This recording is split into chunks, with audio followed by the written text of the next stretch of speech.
Hello, my friends. It's Monica, also known as Sleeved After 60, and I am coming to you on May 9th, 2017, with my Week 8 update.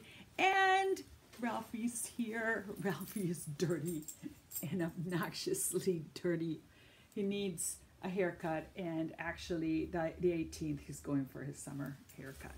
But anyway, so coming to your Week 8. This has happened so quickly. I remember because I've been on YouTube and have been following so many people from when I started. I just recall sort of always doing that. Oh my gosh, time has gone by so quickly. And here I am at Week 8. It's been 2 months. So I had VSG on March 14th, 2017 at University of Minnesota, Fairview Hospital in the Twin Cities. I'm going to be 64 in 2 weeks, and I'm right under 5'5". My highest recorded weight in this century, which was I think it was in June of 2015 when I retired, and that was 240 pounds. And there's a higher one of 256 back in the late 90s. My pre-surgery weight at the bariatric clinic was 224, and that was November of 2016. The day of surgery I was 198, and today I'm 175. So last week was 177.6, so I lost 2.6 pounds, and a total since surgery the last the last 8 weeks, lost 23 pounds, and total weight since the start of the bariatric surgery at the bariatric clinic was 49.0 pounds. Sorry, my hair is getting caught in my necklace. So how am I doing? I'm doing fine. I'm doing okay. Sometimes I do have some, I'll have hunger, sometimes I don't. I'm trying to still figure all that out. Pretty much, a new toy kind of thing. And I'm just sort of, playing along and seeing how it all works out. Still not really exercising much, and I keep sort of, thinking about it, but I haven't done it. And I think, what I need to do at some point is, as I said, I need to go to my community center and get somebody to work with me, some kind of a trainer or something. Clothes-wise, interestingly enough, I'm still shopping at my in my closet. I am purging my closet, and it's a mess because as I mentioned before, I have a couple of closets, and I have a winter and a summer closet for some reason.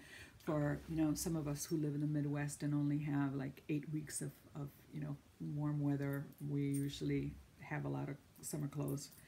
I think because we're thrilled to be able to take our winter clothes out.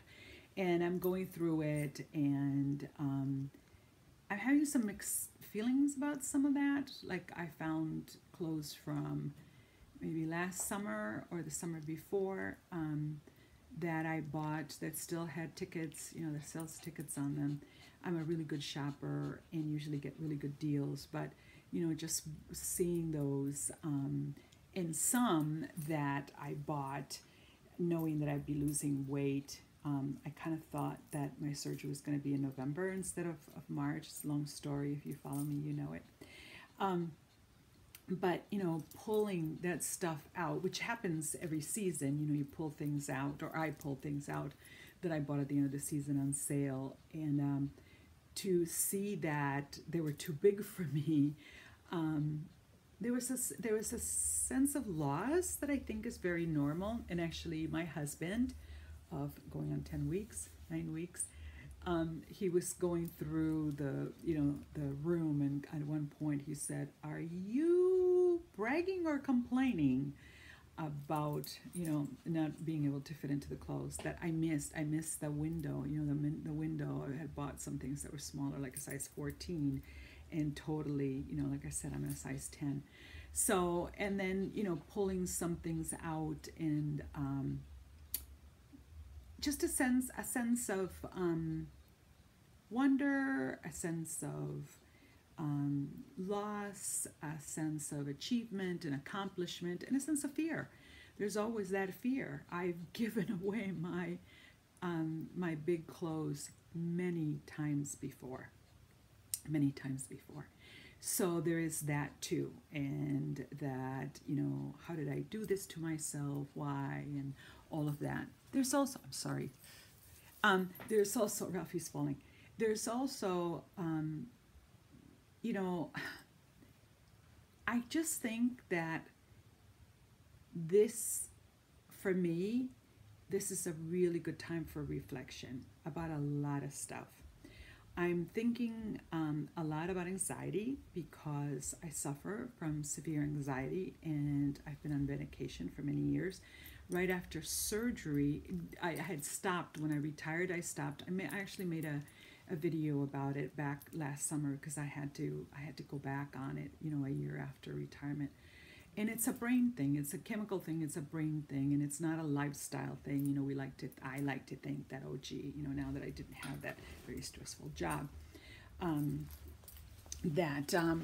Ralphie's falling, that, you know, that I wouldn't, you know, have that issue. And of course, then I woke up one morning having a really bad anxiety attack, and I had to call, you know, my doctor and go back on medication. But then when I came home from the hospital, like 2 days later, when I tried to take, you know, one of the pills, it was just too big, and I couldn't. I took it, and then I had something that's similar to dumping, and I had to, you know, I couldn't take it anymore.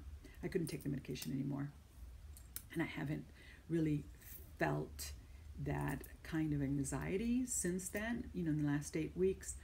But I'm seeing some of my behaviors that are that are reaction to anxiety. So when I get anxious, I might get, you know, a little more cross, or less patient, and I don't like that part of myself. And I think that's what it is, that it's the anxiety, and it's because I'm a true believer that anxiety is a brain and a chemical thing, that it's not, you know, as simple as breathe, or as simple as, you know, take a bubble bath. But anyhow, so I'm sort of rethinking that. I went to see my doctor about a week ago, and last Thursday, as a matter of fact, I think, or last Wednesday.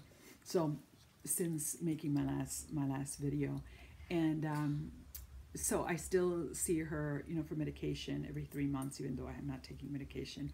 And I'm just going to I think I'm going to try it at a much lower dose and see if that has any effect on the other things that I'm noticing. I am a true believer that when it comes to a lot, whether it's an eating disorder or chemical dependency of other substances, alcohol, and you know, some drugs, I do think it's been my experience, my professional experience, that that anxiety does play a part in all of that, you know, and that's self-medicating, and that for, you know, for decades, I think that somehow depression was looked at much more than anxiety, and somehow I think that it's a cornerstone for a lot of us of our eating disorder. And when I watch a lot of you, and I listen to your stories, a lot of you talk about your struggles with anxiety. And so I want to be proactive, and I don't want to be where I was, you know, a year ago in the summer, where I had that incredible, you know, anxiety attack, and it's a horrible thing if you've ever had one. So that's where I am. The food part is fine. We've gone out to dinner. I've done some cooking. At this point, I'm doing really well with seafood, fish. So I can't remember what fish we ate. We went out last night. I can't remember what fish it was. It wasn't salmon. Today we had shrimp. what was it that we had? I don't remember. Oh, we had mahi mahi. Mahi mahi was incredible with this pesto made with with pistachios. It was wonderful. It was just lovely, and it was a small piece, and I just ate that. I didn't need any of the other things. Still haven't had any alcohol. Not that not that interested yet, and I want to experiment when the time comes with it. But so everything is fine. I was on The Naked Truth on Sunday. If you haven't watched it, go there. Those of you who contacted me, oh my gosh, you people are incredible. You're lovely people. That was so lovely. And yes, it went by fast, and Liz and I did really have good chemistry, and it was lovely. And we talked about mothers and daughters and my experience with my own mother and my eating disorder and my weight struggles. And all of you, thank you so very much. I'm close, like almost at 300 subscribers, and of course when I get there I will do another beauty giveaway. So thank you for for being so supportive. Thank you for being so kind and generous. And I am not going to WFLA, whatever. I'm not going to Portland. I just felt that it was too close. I want to say something about people who are new, because that came up in my, I also did a video about who inspires me, and Britt Bratt, VSG, inspired me. She was one of the first people that I discovered, with along with Liz and Caitlin and a lot of other wonderful women, Jody, and this was pre-Susan, because Susan I also just adore. I want to say something about those of you who are just starting out. And that is, when I started out, I didn't have a date. A surgery date. I didn't know when it was going to happen. And many times I really did feel like I was that person that it wasn't going to happen for. And that I was sort of, getting into the community, and what if, and then, what embarrassment and shame. You know what? Just do it. Try it out. You don't even have to publish it. If you're in the process of getting surgery, go try, do a video, and you don't have to publish it at first.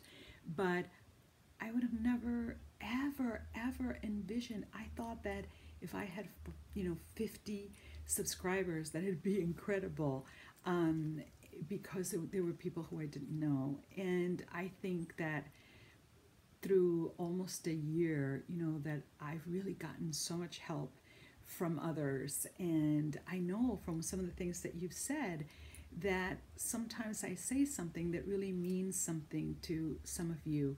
So don't sit back and not do it because you think that maybe you don't have something to say, because we all do. And sometimes the best thing that we can do is just be supportive of each other, whether people are watching it or by commenting. And that's the other thing. Comment. I was so shy about doing that for a while, and there were people who didn't answer me, and my feelings were hurt at first until I kind of figured it out, and now there are people who are big in the community who answer. So just go out and be vulnerable and do it. So until next week, besos to everyone. Ciao.